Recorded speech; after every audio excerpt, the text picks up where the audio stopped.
So this is a follow-up to the post that I did about testing your heat pot using sort of your PID kit or any type of logging software that you have.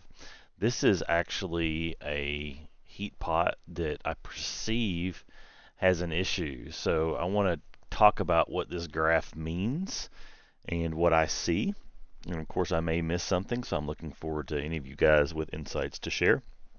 But ultimately, this is an artisan, a Coffee Crafters Artisan 6M, and the unit's got a few miles on it. And the client was looking at doing some automation, and he was getting sort of erratic types of readings when he was trying to do automation. And so we started looking at this, and I did the same test on this roaster that I did in the other video. So ultimately what we did from the left to the right is we started a loft.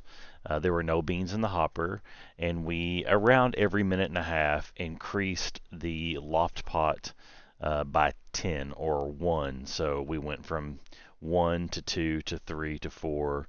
So 20 is 2, 30 is 3, 40 is 4. And if you notice here, from 20 to 40, basically, from 0 to 40, the loft, sort of the heat pot did nothing. You can see the downward sloping bean temp here. I was using the bean temp probe to kind of see what kind of heat we were getting off of the heating element. And you can see it's downward sloping. This is downward sloping because we did one test and then we cooled it back down. So it was still cooling back down to some extent. But even 20 or 30, it should be over 100 degrees.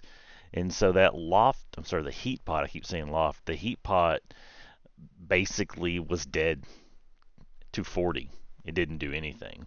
And once we hit 40, you see this quick takeoff, and it shouldn't do that. It's almost like that's more than you should be having, at this low of a temperature at 40.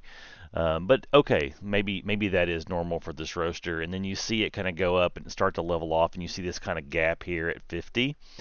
That's not a bad thing, So it's kind of finding its equilibrium, at 4. Or 40 as it relates to the slider, and we give it another bump at 50, and we see this kind of natural bump, and then we see these kind of like strange, sort of bumpy readings here. This is not normal. This is an inconsistency in heat delivery, and we see these same bumpy inconsistencies all the way up to the 7 setting, and then we get basically it levels off and it stops delivering heat, and then it goes up really quickly, and then it kind of goes back down actually, and then back up a little bit, and then it kind of finds its way from the 70 to the 80 here. The heat pot was not moved at all. That's interesting. So, and it should be this nice kind of smooth, but it's not. It's bouncing around. So this tells me one of 4 things are going on. There's something wrong with the heat elements in the roaster. There's something wrong with the power being delivered to the roaster. There's something wrong with the solid state relay, or there's something wrong with the potentiometer. I tend to think it's probably the potentiometer, i.e. pot, and it is the easiest thing to replace. I mean, it's like a $10 part. But if it is the potentiometer, what we're seeing here in these variations in the heat delivery is some confusion in the ohm load that's being delivered to the solid state relay, and thus the solid state relay is reacting to that. And my guess is the potentiometer's wiper is dirty.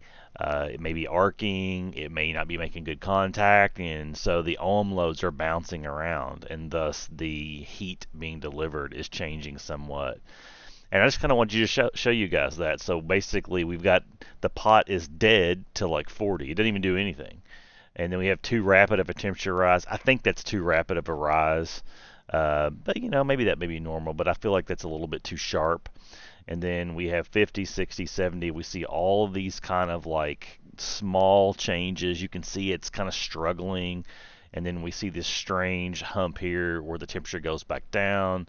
And then, of course, the throat temp got high enough, I think 650 degrees, for the roaster itself to do thermal shutdown, so we couldn't go to 9 or 10. I would love to have gone to 9 or 10. I kind of suspect we would have still seen some strange issues there with this potentiometer. Also, this potentiometer is kind of getting hard to turn, which is also interesting. So it might be something to know. If the potentiometer doesn't turn very easily with just your fingers, that knob on there gives you some mechanical advantage. If you take the knob off and you can't turn the potentiometer really, really easy with just your fingers on that sort of metal stub of the potentiometer, I would suspect it. If you're turning the potentiometer and you feel any kind of like things that catch, replace it. And if you're going to replace the potentiometer for the heat side, might as well go ahead and do the loft side too. I hope that's somewhat helpful and interesting results on what I perceive a bad potentiometer looks like.